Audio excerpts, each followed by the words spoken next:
Cette vidéo de Mixdeal vous est présentée en collaboration avec le Café Dragon de Belleuil. Bien plus que des jeux. Bonjour tout le monde, ici Sophie de la chaîne YouTube Mixdeal. J'espère que vous passez une belle journée. Aujourd'hui, ce qu'on va faire en fait, c'est qu'on va tester ensemble un jeu qui est présentement sur GameFound. C'est un jeu euro un peu construction d'engins, surtout un jeu très très économique où on gère une équipe de soccer ou une équipe de football et le jeu s'appelle en fait Eleven et je vais vous présenter aujourd'hui le gameplay sur Tabletop Simulator et on commence ça tout de suite.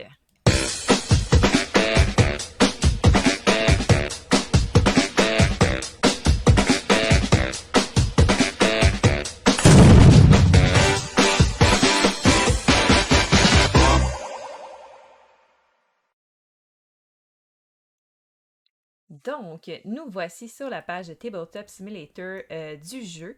Vous aussi, vous pouvez essayer à la maison d'ailleurs si vous le souhaitez. Donc, c'est à ça que ressemble une partie à 2 joueurs. Donc, pour le test, en fait, ils offrent la version 2 joueurs et ils vont offrir également la version solo. Ce que moi, j'ai tenté, en fait, aujourd'hui. Et là, ce que je vais faire, c'est que je vais vous présenter le gameplay. Donc, on ne jouera pas une partie complète, mais je vais vous présenter un round complet. Ça ressemble à quoi? C'est quoi les différentes actions? Comment ça joue ce jeu-là? Tout ça. Et là, donc, on va commencer par terminer un peu le setup de mon équipe. Mon équipe est là.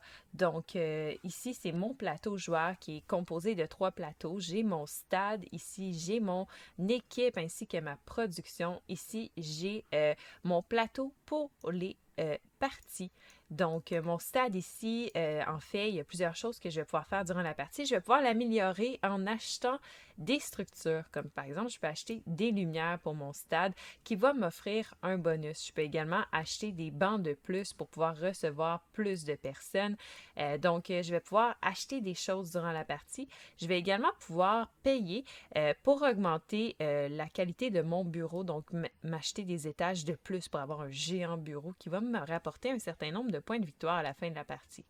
C'est également là que je vais disposer en fait de mes sponsors que je vais acquérir tout au long de la partie à mon choix. Ici, en fait, c'est là que je vais gérer mon équipe. Donc, en débutant la partie, on a 3 directeurs d'équipe qui sont là et en fait, là, qui vont servir à gérer notre équipe et à fournir plein de bonus, en fait, durant la partie. Et là, en fait, on a plusieurs statistiques. Donc, on a notre argent, notre fanbase. On a également notre opération qui nous permet de faire des actions gratuites et finalement notre fitness de notre équipe. C'est nos statistiques. Et ici, on a notre coût d'opération selon le nombre d'employés qu'on a, de joueurs et comment est-ce qu'on a arrangé notre stade. Ça va être notre coût d'opération pour la partie. Donc, pour débuter cette partie-là, c'est les directeurs qui ont été recommandés par le scénario, en fait, disponible avec la version Tabletop Simulator qui est là, qui vous donne des buts, en fait, de points de victoire pour la fin de la partie, des façons de mettre en place la partie différente pour ce scénario-là, puis en fait, comment calculer un peu à quel point est-ce que vous avez réussi ou pas le scénario, ce qui permet d'avoir un certain challenge même quand vous le jouez en version solo. Donc ça, on retourne à mon plateau. Les 3 directeurs qui étaient recommandés de prendre sont ces 3-là. Et chacun vont rapporter différentes choses comme celle-là, va me permettre d'augmenter mes opérations. Et comme bonus, ça me permet de piocher 3 cartes d'employés et d'en embaucher un. Donc, j'augmente mes opérations et je vais pouvoir piocher 3 cartes d'employés. Les employés sont ici. Et là, je peux les engager. Il y a toutes sortes d'employés pour mon équipe. Donc, vous voyez ici, on a un Resource Manager qui a comme bonus d'augmenter ma production d'opération aussi par 1. Et l'action que je peux réaliser avec lui, c'est de rouler pour augmenter une des statistiques et puis gagner de l'argent si jamais c'est réussi. Ici, j'ai une mental trainer, donc une entraîneur pour mes athlètes mentales, donc une psychologue sportive probablement, qui me permet d'augmenter la force de mes joueurs. Et ici, j'ai dans le fond une entraîneuse pour les plus débutants, en fait, pour les plus jeunes. Et ça permet d'entraîner justement les jeunes recrues. Donc, On peut choisir là-dedans. Je pense que je vais engager celle-là ici qui permet justement d'entraîner les jeunes recrues. Les deux autres vont être défaussés juste ici. Alors, je vais les mettre là. Et celle-là va s'en aller directement rejoindre mon entraîneur, que toutes les équipes commencent avec un entraîneur déjà pour entraîner n'importe quel joueur. Et là, comme bonus, je pourrais entraîner une recrue, mais on n'en a pas pour commencer. Donc, en plus de ça, chaque employé ont comme une ligne, là, si vous voyez, à côté de leur nom, elle a une ligne jaune et ça fait en sorte qu'à la fin de la partie, si on en collectionne un certain nombre, comme on voit dans le bas de la carte, on va pouvoir rapporter un certain nombre de points de victoire. Donc, on peut faire des séries d'employés pour remporter des points de victoire. Ensuite de ça, celle-ci va me permettre d'augmenter de 1 le fitness de mon équipe. Elle permet de défausser les joueurs en jeu, la sélection pour pouvoir en choisir un autre si jamais ça ne me plaît pas. Et celle-là ici me permet d'augmenter mon fan base et en même temps, à la fin de la semaine, je peux décider de garder jusqu'à 3 fanbases. Donc elle est focusée sur la popularité de notre équipe. Donc, dans le setup, c'est ce qui restait à planifier. Alors, à ce moment-là, on va aller setter nos jetons qui vont indiquer ça va coûter combien en gestion. Donc, notre staff, c'est ici. J'en ai deux. J'ai 2 entraîneurs. Alors, je vais être à 2 $. Ici, pour le nombre de joueurs, j'en ai aucun pour débuter la partie dans ce scénario-là. Et mon stade est complètement vide. J'ai pas mis d'amélioration. Alors, il n'y a absolument rien. Ce qu'il me reste à faire, c'est de piocher une carte tactique que je vais aller laisser dans le bas ici de mon plateau pour lorsqu'on va jouer des matchs, je vais pouvoir l'utiliser. Alors, on va la laisser là. Et il me manque également de piocher des cartes objectifs. Donc, j'en pioche 2 objectifs que je garde secret devant moi, mais là, on joue tout seul, fait qu'on s'en fout un peu. Et l'objectif ici, j'en choisis un parmi ceux-là. Donc, je pourrais choisir un objectif qui me permet de scorer au moins 6 buts dans un match. Et en fait, ça, c'est pour le réussir, ce qui donne 2 points de victoire, comme on voit en bas. Et pour le faire de façon parfaite, il faudrait que je gagne également ce match-là. Et là, ça me ferait 4 points de victoire à la fin de la partie. Tandis que celui-ci, ici, demande de gagner le 5e match de la 5e semaine, en fait, et aussi de gagner avec un but de différence de 3 au moins avec les autres. Ça veut dire d'avoir scoré 3 buts de différence avec l'autre équipe. On va garder Maniac de notre côté, puis on va défausser l'autre carte. Alors, c'est pas mal ce qui met fin à la mise en place que je voulais vous expliquer un peu parce que ça permet d'expliquer un peu comment le jeu se joue aussi. Et là, on passe à la résolution des tours. Donc, le jeu va se jouer en 8 semaines. Et là, on voit ici justement le compteur de semaines. Et les semaines vont se passer en jour ouvrable, donc le lundi au vendredi, où on a un match qu'on doit disputer. Donc, le lundi, c'est de la gestion, c'est-à-dire que je vais gagner mes ressources selon mon échelle de production ici, ce qui veut dire que là, en ce moment, je gagnerais 2 d'argent. Je gagnerais également 3 en fanbase. Je gagnerais également 3 en programmation, en fait en action disponible et finalement 3 en fitness. Et voilà, c'est mes ressources pour mon tour. Et là, ensuite de ça, le lundi, notre équipe de directeurs se rencontre pour pouvoir effectuer justement une petite rencontre. Il y a des événements qui vont se passer et là, on va voir comment notre équipe de direction va gérer ça. Alors, on s'en va voir pas la bonne nuit, on s'en va ici et on pioche une carte de rencontre de direction et on retourne à notre équipe. Donc, cette carte-là va nous mettre en contexte d'une problématique qui est survenue durant notre tour. Donc, si on la zoome, ça dit que nos rivaux veulent qu'on commence avec des équipes de recrues. Ça pourrait nous sauver de l'argent. Est-ce qu'on devrait le faire? Alors, pour savoir quelle réponse là-dedans on choisit, c'est notre direction qui choisit ça. Ce qu'on fait, c'est qu'on doit lancer un dé à 6 faces. Donc, on va le rouler. Et là, on a obtient un 4. Donc, je m'en vais voir sur mon équipe de direction la couleur associée au 4. Donc, pour les 3, c'est un bleu. Ce qui veut dire que je m'en vais ici Je regarde le bleu et ça dit pas maintenant, notre équipe de recrues se porte déjà bien comme elle est. Donc, ce que ça fait, c'est que je choisis une carte d'entraîneur que j'ai en jeu et je la mets sur le côté, dans le fond, l'exhauste et voilà, comme ça, je la tape et elle ne sera pas disponible pour ce tour-ci. Donc, c'est l'événement de la semaine. Ensuite de ça, on passe aux journées de la semaine. Donc, du mardi au jeudi, c'est des actions normales qu'on effectue à chaque tour. Chaque joueur peut effectuer une action et ensuite une action gratuite. Donc, parmi les actions qu'on peut faire, il y a plusieurs choses qu'on peut faire pour améliorer notre équipe, améliorer notre rendement. Alors, si on regarde ici, on peut augmenter notre équipe soit en embauchant parmi les trois ici disponibles des joueurs. Donc, on peut choisir parmi ces trois-là parce que ceux-là ici, c'est des employés spéciaux qui vont nous permettre d'aller les recruter. Alors, on peut choisir, c'est ça, d'agrémenter notre équipe de joueurs, soit avec des joueurs normaux ou encore avec des recrues qui ont tous la même face de ce côté-ci quand ils ne sont pas entraînés. Donc, on peut les choisir. Et là, lorsqu'on le choisit, il y a un coût associé. Donc, on voit ici que ça coûte 4 pour le recruter, 3 ici, et celui-là coûte 1. Donc, si on décide, par exemple, de recruter une recrue, on va l'amener chez nous, ce qui va nous faire dépenser 1 $. Et là, avec ça, en fait, on va pouvoir l'installer sur notre terrain. Donc, notre recrue ici, on voit qu'il joue en défensif, d'où le bouclier qui est là, et il joue sur cette partie-là du terrain. Donc, il va être représenté par le t-shirt de son numéro ici. Donc, c'est le numéro 2 qui joue en défensif et il est bien placé pour l'instant sur le terrain. Si jamais il avait joué en offensif, je l'aurais juste changé de côté. J'ai même pas besoin, donc je fais juste le placer là et il fait partie maintenant de mon équipe, ce qui augmente mon nombre de joueurs à 1.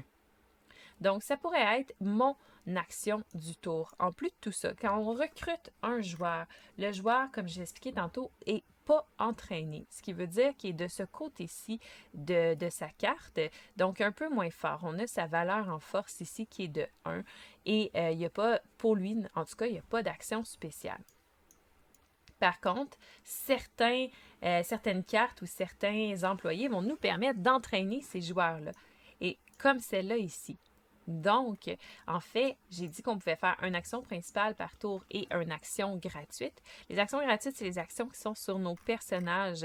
Nos employés, en fait, si on fait leur action, c'est gratuit, il faut seulement la payer. Donc, celle-là nous exige de défausser 1 de fitness. Et à ce moment-là, je peux utiliser son action qui dit d'entraîner un joueur en plaçant 1 de force supplémentaire en plus temporaire sur sa carte. Ce qui veut dire que pour l'entraîner, je flippe sa carte et soudainement, il vient meilleur. Donc, il y a 2 de force et des fois, il développe des nouveaux skills. C'est pas son cas pour lui. Et là, en plus, mon entraîneur, ce qu'elle fait, c'est qu'en le faisant, ça me permet d'ajouter 1 de force temporaire sur lui. Donc, je vais retirer à la fin de cette semaine. Et là, je tape la carte de l'entraîneur parce que je l'ai utilisée. Donc, pour cette journée-là, j'ai fait une action et une action gratuite. Donc, tous les joueurs le font et ensuite, on passe à la journée de mercredi où là encore, on peut aller voir qu'est-ce qu'on va faire. Donc, on peut regarder, entre autres, si on veut recruter d'autres employés, encore une fois, dans les 3 qui sont disponibles là. Ils ont un coût d'embauche et on voit l'action qu'ils nous permettent de faire. Donc là, on a un docteur qui permet de soigner les blessures, on a un entraîneur de recrue qui permet d'entraîner une recrue et on a une agente qui permet de vendre des joueurs. Donc, on peut choisir de recruter parmi ceux-là et les ajouter à nos employés. On peut également choisir de s'ajouter un sponsor. Donc, il y a différents sponsors de disponibles et chaque sponsor a 3 catégories. Donc, on a notre sponsor principal, on a les journaux également et on a les sponsors qu'on défausse dès qu'on les a utilisés. Donc, chaque sponsor a la possibilité d'être les 3. Quand on décide d'en recruter un, mettons qu'on décide de recruter lui, on va l'amener et là, on va sélectionner qu'est-ce qu'on veut comme contrat avec lui. Donc, si on choisit comme sponsor principal, le plus à droite, on va faire toutes les actions qui sont marquées sous le t-shirt, en plus de l'action bonus qui est marquée sur la carte. Si on décide plutôt de le recruter, dans le fond, comme ici, là, avec le journal, à ce moment-là, ça va nous donner soit l'action qui est en dessous de son logo ou encore l'action bonus. On choisit entre les deux. Et finalement, si on décide tout simplement d'avoir un contrat d'une fois avec lui, mais c'est l'action complètement à gauche qui est plus 5 $. Donc, si moi je décide par exemple de le mettre ici comme sponsor principal, alors il va m'augmenter ma production d'argent de 1 et me donner immédiatement 1 $. Alors, je vais faire ça. Et ensuite de ça, il me donne également le bonus qui me permet de placer jusqu'à 5 sur différentes cartes joueurs. Donc, on pourrait faire ça, 5 de force sur différentes cartes joueurs. J'en ai seulement un, donc ça me permet juste de placer un de force. Donc, lui devient force 4. On va voir ce que les forces font tantôt.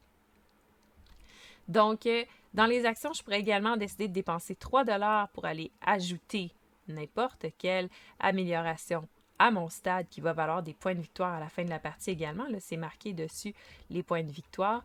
Donc, ça, celle-là en vaut 2, celle-là en vaut 1. Je pourrais également décider de dépenser de l'argent pour améliorer mon bureau. Et je pourrais également décider de dépenser de l'argent pour pouvoir faire d'autres petites actions comme vendre des joueurs. Donc, si je ne me trompe pas, je vais juste confirmer. Mais oui, on peut vendre un joueur en défaussant la carte joueur et en gagnant 5 $ et tous les points de victoire qui étaient sur la carte de ce joueur-là, si jamais il y en avait. À part de ça, je peux également augmenter le potentiel de mon club. Donc, augmenter, dans le fond, mes statistiques. Je choisis une statistique. Par exemple, je pourrais dire, moi, je veux augmenter le fitness. Je roule un D6. Et si je roule au-dessus de ma valeur actuelle de fitness, je l'augmente. Sinon, il ne se passe absolument rien. Je pourrais également utiliser une action sur une carte comme action principale ou sur un token. Donc, c'est toutes les actions qui sont disponibles à mon tour. À chaque jour, je choisis une action principale à faire. Je peux également faire une action gratuite. Et là, par exemple, là, j'ai choisi le sponsor. Donc, on passe à jeudi. Et là, je peux choisir d'autres choses comme, par exemple, je pourrais augmenter justement mon fitness. Et là, finalement, à la fin de la semaine, on passe au match. Et ce qu'on fait, c'est qu'on va résoudre un match contre une équipe fictive. Donc, au début de la partie, on a pioché des cartes d'adversaires et c'est contre eux qu'on va résoudre le match. Donc, on commence par décider quel joueur on souhaite qui joue avec nous. Donc, pour l'instant, j'ai juste un joueur et pour chaque joueur que je décide de faire jouer, je dois payer un en fitness dessus. Si jamais il y avait des actions spéciales que je pouvais faire en payant certaines ressources, je devrais les mettre de base sur sa carte pour pouvoir les utiliser durant le match. Donc, en ce moment, il n'y en a pas. Donc, je vais juste payer un fitness pour qu'il puisse être en jeu. Ensuite de ça, je vais révéler, en fait, la description de l'équipe contre qui je vais me battre, qui est celle-ci ici. Donc, les Greytown Bulls. Et ça dit que si on se fie à la presse, cette équipe est un sérieux adversaire. Donc, il n'y a pas de joueur qui est dangereux. Donc, il faut qu'on les défie. Et ça dit qu'ils vont jouer en 4-4-2, ce qui veut dire 4 joueurs là, 4 là et 2 là. Ensuite de ça, je dois repositionner mon équipe. Donc, essayer de les positionner comme j'estime que le match devrait se passer, tout en respectant tout le temps d'avoir 5 joueurs à la défensive, 5 joueurs à l'offense, d'en avoir maximum 3 dans chacune des cases du centre et d'en avoir un seulement dans les ailes. Donc, on va faire le match comme ça, comme notre équipe était placée, juste pour pouvoir vous montrer comment ça fonctionne.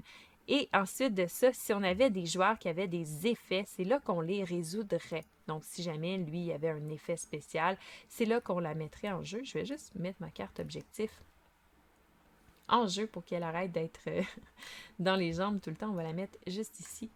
Parfait. Et ensuite de ça, dans le fond, si j'avais des conditions sur mes joueurs, c'est là qu'on les utiliserait également, mais j'ai rien sur tous mes joueurs.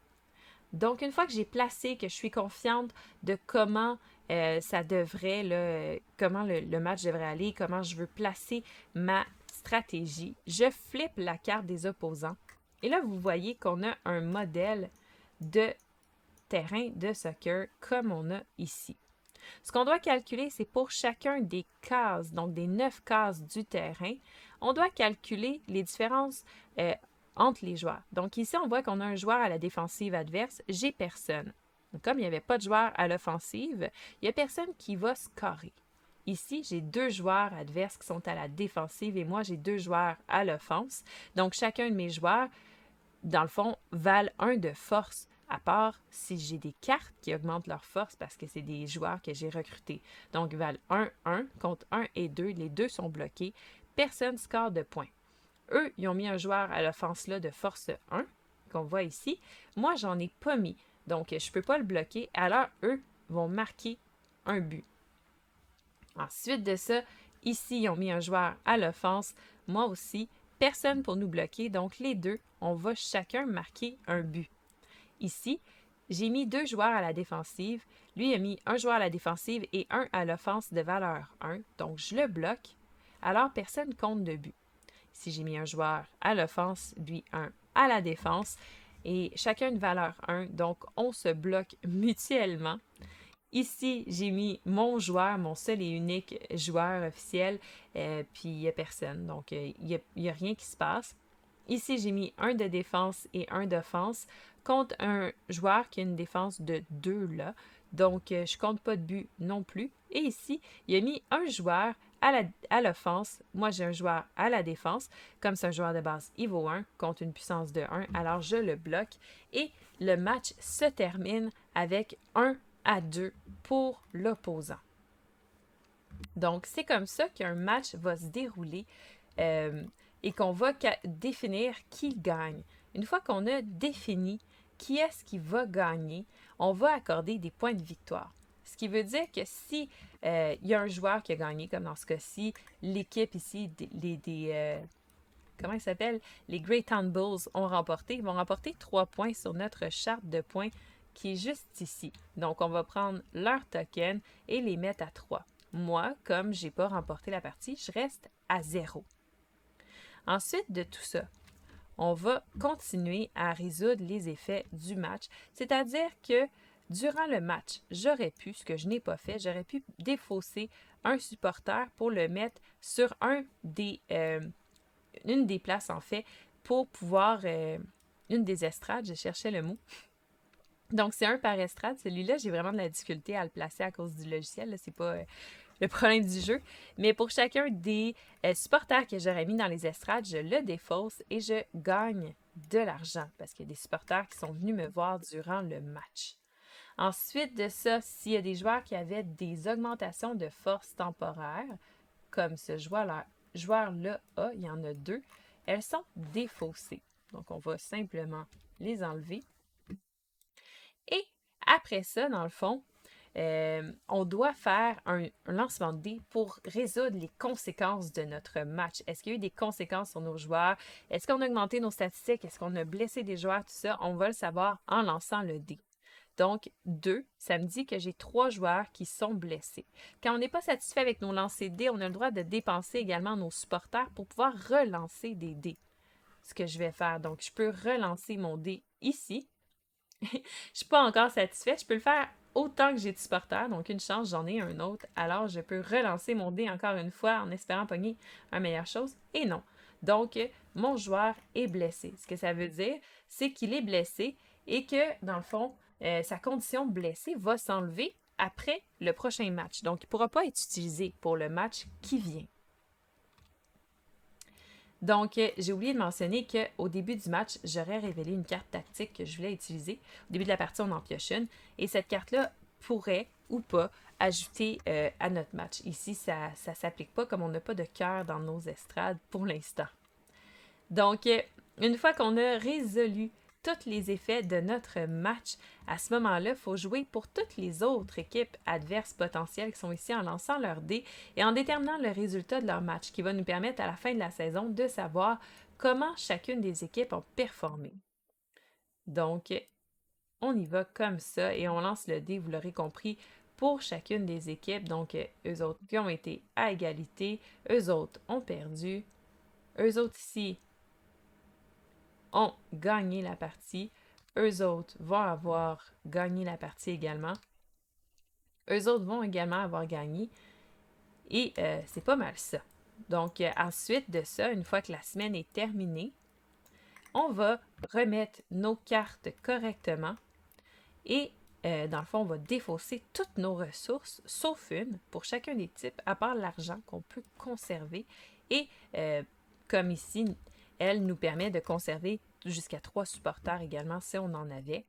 Et ensuite de ça, on recommence une prochaine semaine au lundi, qui commence avec une rencontre d'équipe et qui, après ça, se poursuit avec les actions jusqu'à temps qu'on ait fait 8 semaines et qu'on ait passé à travers notre pioche d'opposants. À ce moment-là, on met fin à la partie et on va calculer les points de victoire.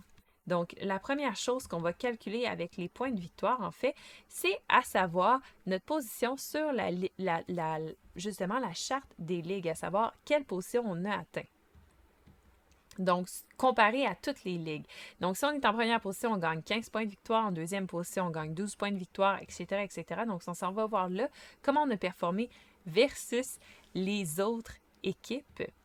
Ensuite de ça, on va gagner des points de victoire aussi pour chaque...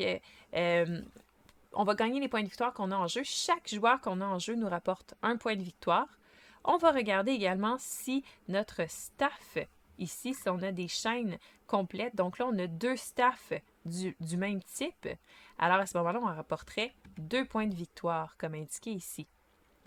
Ensuite de ça, on continue avec le décompte des points et on va gagner des points pour chaque infrastructure qu'on a réussi à construire pour notre stade. On gagne des points si on a réussi notre carte objectif et on gagne des points également pour notre position ici sur notre bureau, à savoir à quel point est-ce qu'on a réussi à l'améliorer.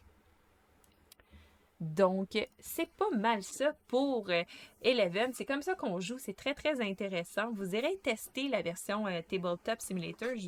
Je vous recommande fortement de le faire parce que c'est surprenant comme gameplay. C'est vraiment le fun. C'est très immersif. On se sent vraiment dans ce milieu-là là, du sport d'équipe comme ça. C'est intéressant. C'est un thème qui n'avait pas été exploité auparavant, surtout comme ça. Donc, bref, je voulais vous présenter un peu le gameplay pour que vous voyez à quoi ça ressemble et vous donner une meilleure idée si vous avez envie de jouer à ce jeu-là ou pas. Et si vous avez envie de le backer sur GameFound, le lien va être dans la description de la vidéo. Donc, je vous souhaite de passer une super belle journée et à la prochaine!